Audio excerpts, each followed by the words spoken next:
ताकि कहीं भी पॉजिटिव केस मिला तत्काल हमारी रैपिड रिस्पांस की टीम पहुंची।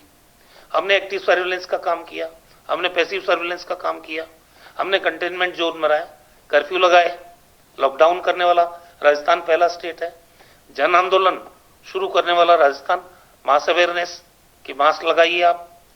देश भर के नामी doctors, doctor Devi Shetty, doctor Sarin, doctor Trehan, video conference के माध्यम से राजस्थान की जनता कैसे उनके अंदर जागृत हो अपनी हेल्थ के बारे में, कोविड से कैसे बच सकते हैं, उस पर उनको 150 वीसी की है मुख्यमंत्री ने 8 महीने में, 150 रिव्यू मीटिंग की है, कितने फैसले लिए गए।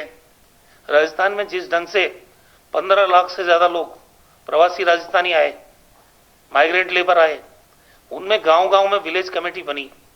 हेल्थ प्रोटोकॉल हमारा जितना शानदार है ट्रीटमेंट का, पहले 4 दवाओं का कॉम्बिनेशन, जो स्वाइन फ्लू में काम आने वाली दवा टेमी फ्लू, जो मलेरिया में काम आने वाली दवा क्लोरोक्विन, जो हमारे एड्स में काम आने वाली रोटिनावीर और लोपिनावीर, इन 4 दवाओं के कॉम्बिनेशन को आईसीएमआर से अप्रूव कराया लोगों की जान बचाने के लिए हमारे डॉक्टर्स ने। उसके बाद रेमडेसिविर और टोसिलीजुमेब 40,000 के इंजेक्शन है, अमीर आदमी लगा सकता है, गरीब की रीच नहीं है। मुख्यमंत्री ने कहा पर्याप्त प्रोक्योरमेंट करो, गरीब की जान बचाने के लिए 40,000 का निःशुल्क इंजेक्शन लगाओ। प्लाज्मा थेरेपी हम दे रहे हैं। राजस्थान वो प्रदेश है जिसने कोरोना का मुकाबला करने के लिए जिस टीम भावना के साथ हमारे कोरोना हेल्थ वॉरियर्स ने यहाँ जिस डेडिकेशन से काम किया, ब्यूरोक्रेसी ने काम किया, सफाई कर्मियों ने काम किया, हमारे नर्सिंग स्टाफ ने काम किया, आज तभी हम जो मौत का प्रतिशत है वो 0.86 रख पाए। तो मार्च से लेके अब तक आप विपक्ष की भूमिका कैसे देखते हैं इसके अंदर? जो कोविड काल रहा है इसके अंदर विपक्ष की भूमिका आप कैसा देख रहे हैं कि राजस्थान के अंदर क्या आपको उनका सहयोग मिला या नहीं मिला? क्योंकि लगातार उनके भी आरोप सुनने को मिलते हैं हमको।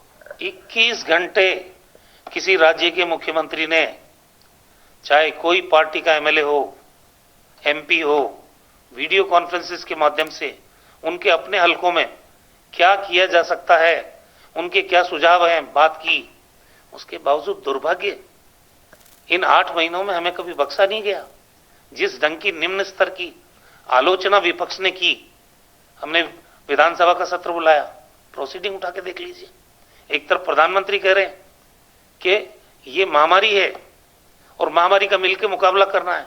हमने प्रधानमंत्री जी के हर डायरेक्शन को माना राजस्थान के अंदर, प्रधानमंत्री तारीफ कर रहे हैं राजस्थान के मैनेजमेंट की, लेकिन यहां का जो भारतीय जनता पार्टी का नेतृत्व है उसने आलोचना करने में, नीचा दिखाने में, सरकार के साथ खड़े होने में उनको शर्म महसूस हो रही थी। अरे हम लोगों की जिंदगी बचाने का काम कर रहे हैं, मेहरबानी करके इसमें तो कम से कम आपकी पॉजिटिविटी रहनी चाहिए, लेकिन दुर्भाग्य से ऐसा हो नहीं पाया। सेंट्रल से इसमें कुछ जितना कोई मदद का पैसा है, क्योंकि लगातार विपक्ष कहता है कि सेंट्रल से पैसा आ रहा है इस आप बताइए मेरे को, 20 लाख करोड़ का पैकेज प्रधानमंत्री जी ने अनाउंस किया। मेरा सवाल है बीजेपी के लोगों से, 25 एमपी इस प्रदेश के लोगों ने उनको चुन के भेजे थे ना, 10% पैसा अभी तक राज्यों को नहीं मिला है। हमारा जीएसटी का पैसा कहां है? राज्यों की रेवेन्यू रिसिप्ट 40% रह गई। जिस क्राइसिस के दौर से आज राज्य गुजर रहे हैं, राजस्थान अछूता थोड़ी उससे। उसके बावजूद हमारे मुख्यमंत्री जी ने जिस सूझबूझ के साथ इस महामारी से राजस्थान की जनता को बचाया है, हेल्थ इंफ्रास्ट्रक्चर डेवलप किया है, मेडिकल कॉलेज नए बन रहे हैं, नई PSC, CSC, sub centre, district hospital सब बन रहे हैं। ये करामात नहीं है तो क्या है? ये लोगों के प्रति समर्पण नहीं है तो क्या है? लोगों ने जो विश्वास के साथ राजस्थान में कांग्रेस की सरकार बनाई, हमने उस विश्वास पे खरा उतरने की कोशिश की इन 2 सालों में, और राजस्थान की जनता को किसी प्रकार की परेशानी नहीं हो। डेस्टिट्यूट्स, कचरा बीनने वाले लोग जिनका कोई सहारा नहीं है, जिला कलेक्टर से उनकी लिस्ट बनवाई है, उनको कैसे राहत का पैकेज मिले, उनका परिवार कैसे जिंदा रहे। किसानों की बात हो, नौजवानों की बात हो, माइग्रेंट लेबर की बात हो, प्रवासी राजस्थानियों की बात हो, कौन सा ऐसा मोर्चा है जिसपे राजस्थान की सरकार ने फ्रंट फुट पे आके काम नहीं किया। मास्क का कानून हमने बनाया, जन आंदोलन कोरोना के खिलाफ हमने शुरू किया, प्रधानमंत्री ने तारीफ की, बीजेपी आलोचना कर रही है राजस्थान की। जो फ्लैगशिप योजनाएं हैं सरकार की, उसके अंदर कितना डेवलपमेंट आगे काम हो रहा है और आगे क्या प्लान है? मुख्यमंत्री निःशुल्क दवा योजना आपकी चल रही है पूरे प्रदेश के अंदर, इसके लिए क्या और आगे प्लान आपका? हमने कहा था चुनाव से पहले 2008 के कि ये जो निःशुल्क दवा योजना है, इसमें कैंसर, हार्ट और किडनी, ये गंभीर बीमारियां, महंगी दवाइयां आती हैं। हमारी सरकार बनेगी, हम इनको निःशुल्क दवा योजना के दायरे में लाएंगे। मुझे खुशी है कि 105 दवा, जिसमें कैंसर का भी, हार्ट का भी, किडनी की भी, महंगी दवाओं को शामिल करके निःशुल्क दवा योजना के दायरे में लाया। आज राजस्थान में जिस ढंग से निःशुल्क दवा योजना को मजबूती मिली है, निःशुल्क जांच योजना को मजबूती मिली है, सब सेंटर से लेके मेडिकल कॉलेज के अस्पताल तक जिस ढंग से आज पीएससी पे 15 जांच बढ़ी है, सीएससी पे 37 जांच बढ़ी है, जिला अस्पताल पे 56 जांच बढ़ी है निःशुल्क, और मेडिकल कॉलेज में 90 जांच बढ़ी है, और 40 विशिष्ट जांचें वैसे निःशुल्क की है जो सीनियर सिटीजन हमारे, उन लोगों के लिए। इसके अलावा 105 दवाओं में अब सब सेंटर पे 49 दवा निःशुल्क मिल रही है, पीएससी पे 410 दवा मिल रही है, सीएससी पे 632 दवा मिल रही है, और जो जिला अस्पताल है हमारे उस पे 841 दवा मिल रही है, और जो मेडिकल कॉलेज से जुड़े हुए अस्पताल है उसमें 970 दवा मिल रही है। और सबसे बड़ी बात यह है, आजादी के बाद 650 सीटें मेडिकल की, एमबीबीएस की, यूजी की, वो नई आई है। 950 पीजी की सीट आई है, 11 सुपर स्पेशलिटी की सीटें आई है। हमने कहा था अंगदान और अंग प्रत्यारोपण को मजबूती देंगे, सोटो बनाया हमने, 50 लाख का ओटी बना। यहाँ 2 सफल हार्ट ट्रांसप्लांट हुए, यहाँ पे आने वाले टाइम में स्किन बैंक बने, यहाँ पे लीवर का ट्रांसप्लांट शुरू हो, उसकी तैयारी हो चुकी है, हार्ट ट्रांसप्लांट शुरू हो गया है यहाँ पे, और किडनी का पहले से हो रहा है, आई का पहले से हो रहा है। हम चाह रहे हैं कि लंग का ट्रांसप्लांट भी भविष्य में यहाँ हो। अभी हम आने वाले समय में यहाँ पे 300 करोड़ से ज्यादा की लागत से 22 मंजिला आईपीटी टावर बना रहे हैं, जिसमें जो चिकित्सा सुविधाएं आज तक यहाँ मुहैया नहीं थी, चाहे वो स्पोर्ट्स मेडिसिन की बात हो, स्पोर्ट्स इंजरी की बात हो, और दूसरी दवाइयों और इलाज की बात हो, 22 मंजिला आईपीटी टावर बनेगा। उसके अलावा इमरजेंसी के पास में कार्डियक सर्जरी का एक अलग यूनिट बनेगा, हॉस्टल्स बन रहे हैं, इंफ्रास्ट्रक्चर डेवलप हो रहा है बच्चों के लिए, बच्चियों के लिए। कोई कोर कसर राजस्थान में हम छोड़ नहीं रहे। और सबसे बड़ा अभियान तो जब पिछली बार 1 साल पूरा हुआ था राजस्थान में कांग्रेस सरकार का, मुख्यमंत्री ने कहा कि राजस्थान में आम आदमी बीमार ही नहीं पड़े। हमने अभियान चलाया निरोगी राजस्थान का, और ये लक्ष्य रखा गया कि राजस्थान के 42,000 गांवों में एक हमारी बहन और एक हमारे भाई, उनको स्वास्थ्य मित्र के रूप में चयनित किया जाएगा। फिर वार्डों में, शहरी क्षेत्रों में, वहां भी 2-2 लोगों को चयनित किया जाएगा। हमने उनकी ट्रेनिंग करा दी, चयन हो गया, 80,000 से ज्यादा लोगों का शहरी क्षेत्रों में चयन हो गया, उनका ट्रेनिंग का प्रोग्राम हो गया पूरा। अचानक कोविड आ गया। प्रोग्राम क्या रखा था? हमने रखा था 10 बिंदु जिसपे काम होना था और होगा काम। अब हमारे पास सारी टीम मौजूद है। जनसंख्या नियंत्रण, हमारे बुढ़ापे में जो जेरिएट्रिक प्रॉब्लम्स आती है उनको एड्रेस करना, हमारी जो माताएं बहनें हैं उनके महिला स्वास्थ्य के ऊपर कैसे वो एनीमिया ग्रस्त हो जाती है, कुपोषण की शिकार हो जाती है, स्तन और बच्चेदानी की समस्या उनको हो जाती है, किशोरावस्था में जिस तरह की प्रॉब्लम आती है, चाहे मोटापे की है, कुपोषण की है, एनीमिया की है, संचारी रोग हो, गैर संचारी रोग हो, उनको फोकस करना था हमको। नशा मुक्ति को बढ़ावा देना था। एक आंदोलन चले राजस्थान में कि लोग नशा नहीं करें, क्योंकि नशे से बहुत सारी बीमारियां आती हैं। और राजस्थान में मिलावटखोरी के खिलाफ अभियान चले। ये जो 10 बिंदु थे, उन बिंदुओं पर राजस्थान में बड़े पैमाने पर, राजस्थान पहला राज्य है जिसने निरोगी राजस्थान का कंसेप्ट रखा मुख्यमंत्री जी ने कोविड से पहले। और वो अचानक कोविड आ गया। हमने शहरी क्षेत्रों में जनता क्लिनिक 200 खोलने की घोषणा की, 16 जनता क्लिनिक फंक्शनल हो गए, कोविड आ गया। अब ये सब काम होंगे। आने वाले टाइम में शहरी क्षेत्रों में जनता क्लिनिक खोलेंगे ताकि लोगों की डोर स्टेप पर चिकित्सा सुविधा पहुंचे।